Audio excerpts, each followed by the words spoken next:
8. Time to tech it out. Latest science and technology news brought to you by our next Orlando Magic Watch Party with Mick Ultra. We're going to be out noon to 2 this Sunday. That's right, noon to 2 this Sunday at the Tin Roof. Right there on I Drive by the Orlando Eye there. So come join us. Noon to 2. We'll have Earth Day birthday tickets. We'll have Orlando Magic tickets. We're going to have a bunch of JRR goodies to give away. Tin Roof, noon to 2 this Sunday. All right. And some ice cold Mick Ultras. All right, let's jump into this here. Those of you who are issued work phones, you probably already are well aware your employer can track your whereabouts if they so desire using that. But if you've got a work-issued Android phone, you might want to rethink the texts you're sending out on the work phone. Google has reportedly rolled out what's called Android RCS Archival on Pixel and other Android devices. With it, employers are now able to intercept and archive RCS chats on work-managed devices. What does this mean? It basically means your boss can read your chats in Google Messages, despite end-to-end encryption. Just let you know. Just treat your work phone as a work phone and then have your other phone. That's at least my tip. Online shoppers in New York are the first in the country to receive a new warning when they're doing online shopping. It's not necessarily going to pop up, but it may if you spend a lot of time online browsing and looking and considering purchases. They may get a warning that says this price was set by an algorithm. Again, this is now mandated in the state of New York. You know darn well if you've been looking for something or talking about something, all of a sudden your feed starts giving you stuff in that vein. Yeah.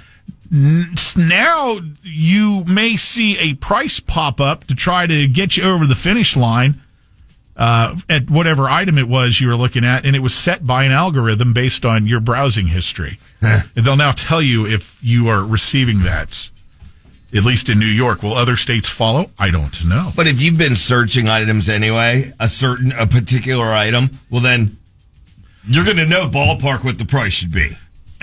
And I tell you, this method works, man. And I'm sure if you, like you were talking, Taco, if you're keeping an eye on a certain item, or maybe even put it in your cart, a lot of times you put it in the cart and let it sit there for a while.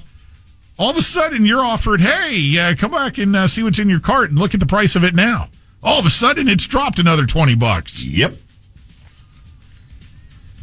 Next big gaming trend, possibly. Controllers for your feet. Gaming, of course, always evolving. Next big trend might involve your feet. You're already using your hands, your fingers, your thumbs, your eyes, your ears. Plus, you get vibrations, bumps, and jolts to get your other senses involved. Now, keyboard maker Vermilo has taken things a step further by literally focusing on what you step with. They're prepping the launch of foot keyboards designed for PC gaming. Mm-hmm. So I think as soon as you said feet, controlling with your feet, I just thought of a drummer right out of the gate. Yeah. So,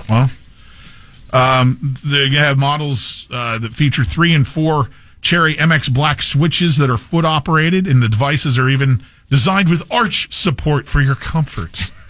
That way you don't get plantar fasciitis while you're gaming. Right. This is encouraging news if you don't like having your blood drawn, which, that's typically if you're going for a physical once a year, you're going to have a complete blood panel done, and that's good practice to get into, but it's not necessarily pleasant. Sweat could soon replace blood tests. Scientists have drilled down on this and have found that they can pretty much determine many of the same things that you would get from the results of a blood draw using one's perspiration. Many, but not all. Well, I'm just saying, if you're shy of the needle, if this comes into mainstream, that might be something to get more people to get tested regularly to make sure you're in good health and to spot things early. All right, doctor's offices, you got to turn the temp a little bit warmer then.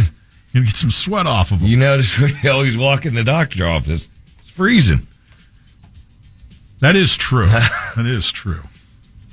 A new study by the American Academy of Pediatrics finds that preteens who own smartphones and use them regularly are at a greater risk of depression, obesity, and insufficient sleep.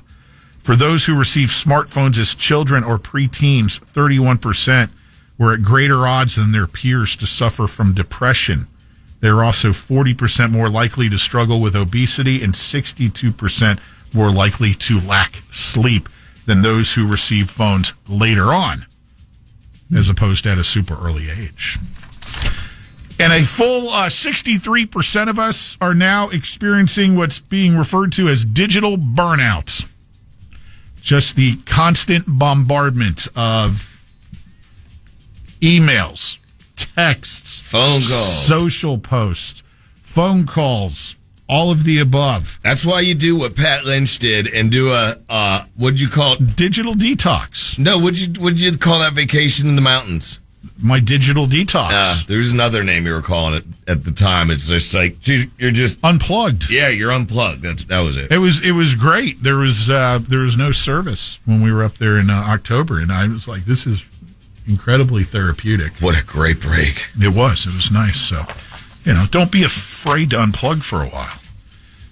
YouTube has debuted an end of the year recap feature. If you want to see how much time you're spending online watching God knows what on YouTube, it'll scroll for you all the videos you've watched this year. You can select between 12 different themes. This recap feature is a spin on the Spotify rap deal that they do over at Spotify. YouTube's recap will even assign users a personality type based on your viewing habits. They're a little psychotic. I looked at this, and it's really easy to spot when you were watching stuff after you'd been drinking. Oh, really? Yeah. It makes sense. You're just like, I wouldn't have been looking at that without having had a few in me. And one final thing to think about here for Tech It Out this week. Director James Cameron says he is still seriously considering a new Terminator film. He would love to do this.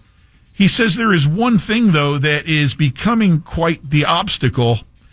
He says we're living in a science fiction world right now where real technology is caught up to the past imagination, and I want to be able to future-proof any new Terminator installment as much as possible.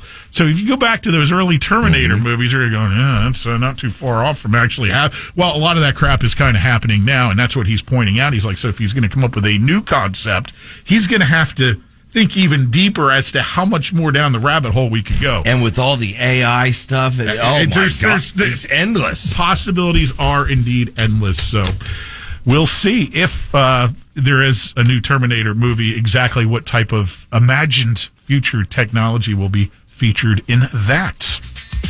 Lynch and Taco.